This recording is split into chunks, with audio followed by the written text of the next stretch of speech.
Hi, this is Sarah. Today I'm going to show you how to embroider this beautiful heart-shaped flower wreath. I'm going to be leaving a link to the free PDF pattern in the description box. In this video, I'm not going to embroider the letters because it's going to be too long.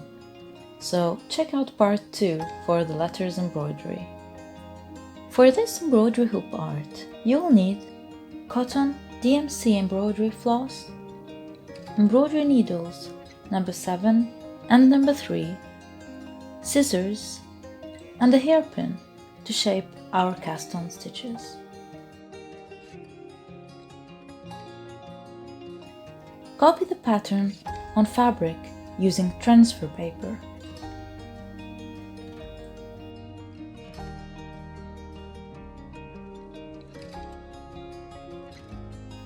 Mount fabric on the hoop like so. Make sure to pull the fabric tight and secure it. Then cut the excess fabric so that it doesn't interfere with your work and to avoid stitching it by mistake. Now I'm going to shape the heart by doing a stem stitch. I like stem stitches, they are so easy and look so professional. I mixed 3 strands of green DMC cotton floss and 1 strand of silver metallic thread. And yes, you can mix 2 different colors in one go. It saves you time and it looks perfect. And by the way, the needle I'm using is needle number 3. Try to eyeball the same distance between the stitches.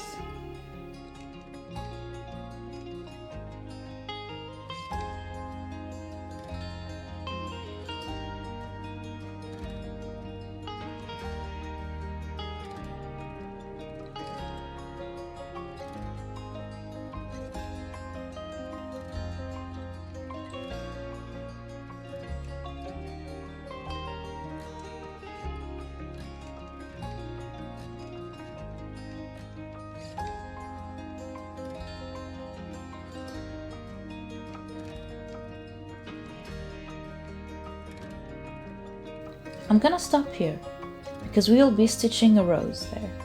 And to avoid tangling, I'm going to flip my work and secure the thread by making a knot, weave it in, and then cut. And now I'm doing simple straight stitches for the small stems. I'm using 2 strands of the same green floss and 1 strand of beige DMC cotton floss. Moving on to the leaves, I'm stitching them all using the same stitch, which is the fishbone stitch.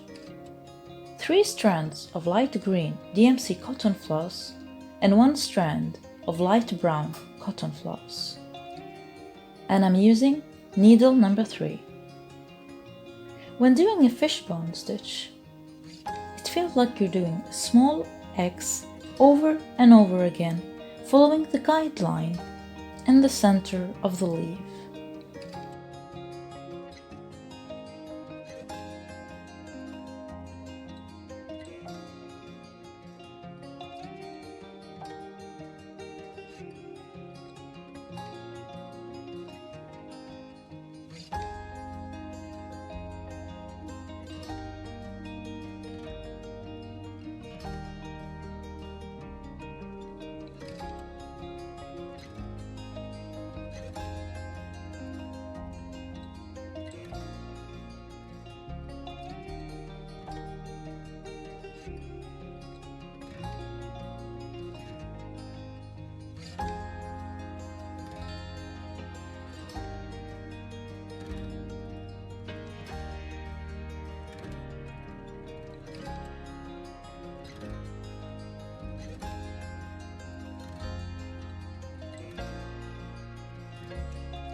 So I did the other half of the wreath off camera, and I'm going to do exactly the same on this side.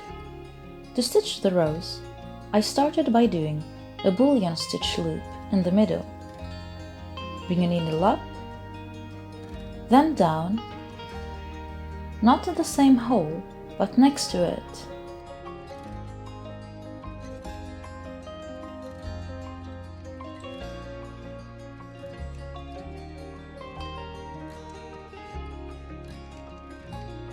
Then bring a needle up again, like so, and then wrap the thread around the needle about 18 to 20 times.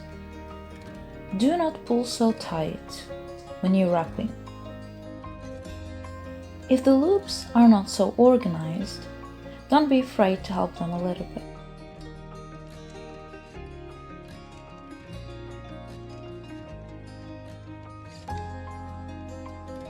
You can stitch in the middle of this loop to secure it in place.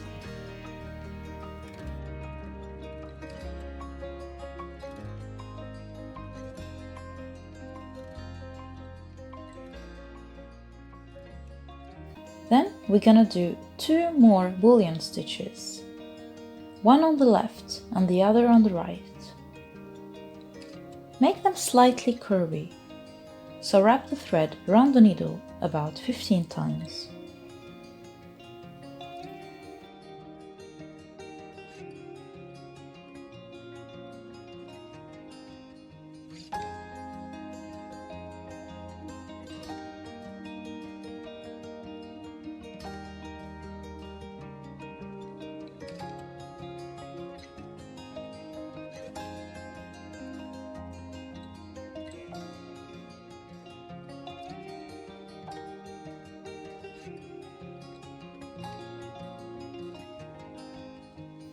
Now we're gonna change the color of the floss, and we're going to use another stitch, the cast on stitch.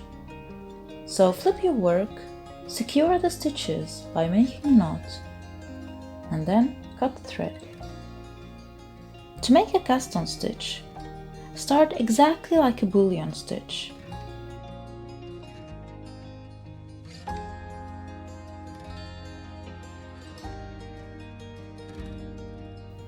Except, instead of wrapping the thread directly around the needle, you twist it around your finger first to make a loop. Then, you wrap that loop around the needle, or in this case, the needle and the hairpin.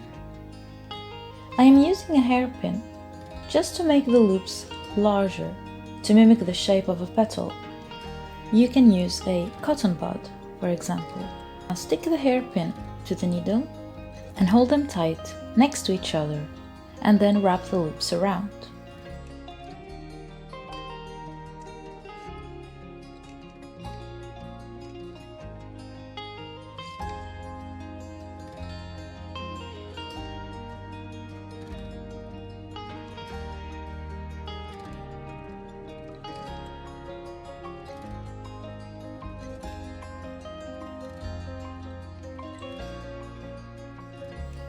Make sure that all the loops are facing the same direction like so, and don't pull so tight. Now, push the needle through those loops.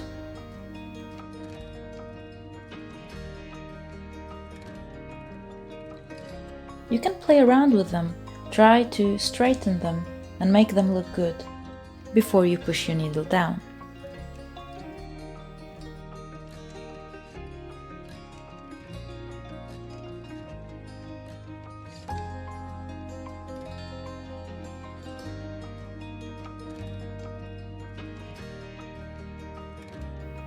So here I've done about 7 to 6 petals. Like I did with the other half, some roses have pearls in the middle, and other roses have Boolean stitches in the middle. So here I chose a big pearl and I stitched it in the middle of the rose.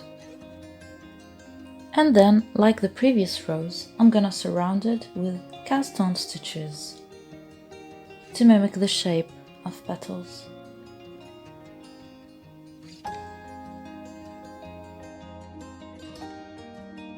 bring your needle up, and stick the hairpin to the needle and hold them tight next to each other, and then wrap the loops around.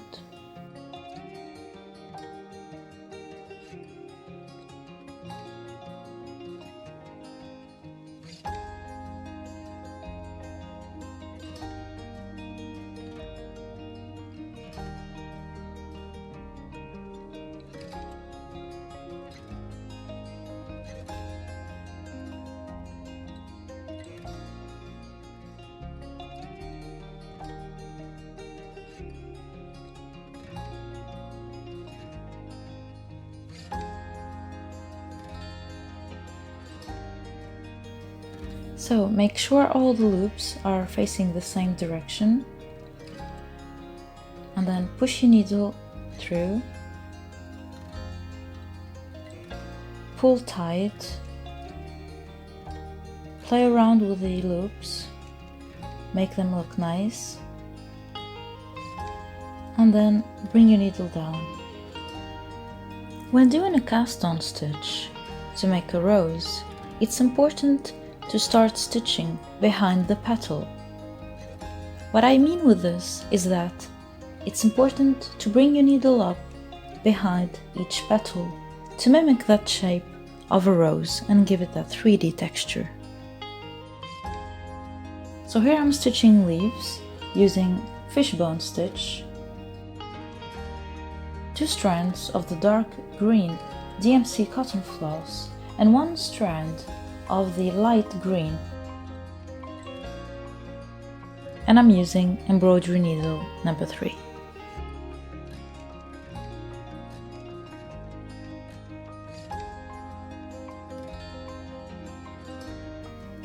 To add some details, I'm gonna add some rose buds.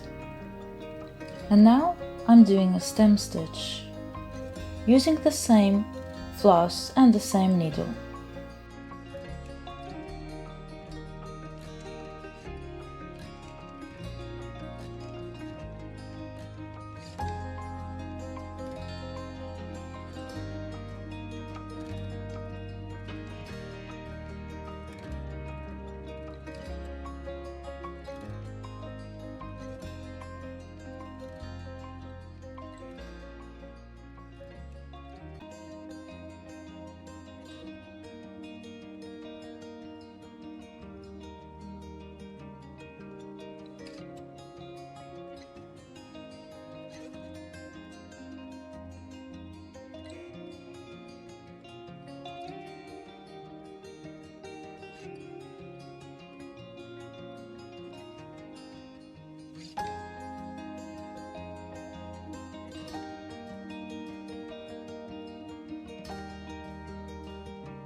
Here I'm adding more leaves to the other side, the flowers,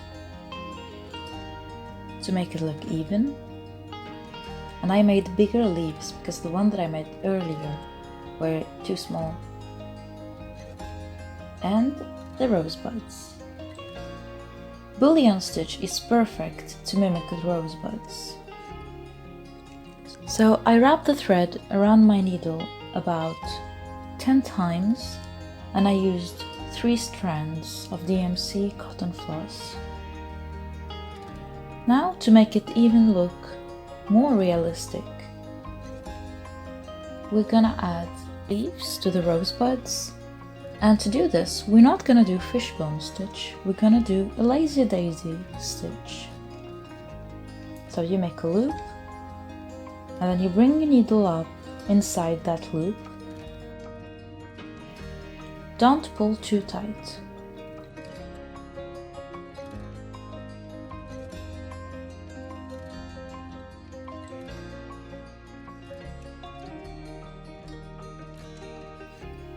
We're gonna add some white flowers to those stems that we stitched earlier. And I wrapped the thread around my needle about 3 to 5 times, depending on the size.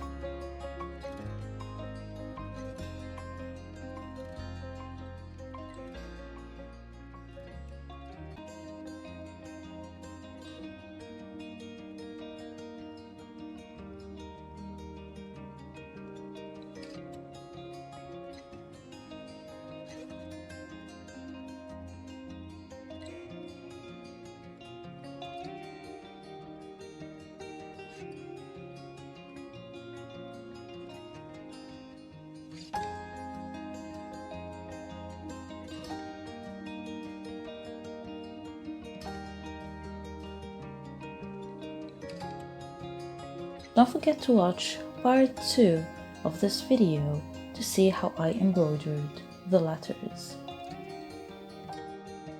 Thanks for watching, see you next time, bye!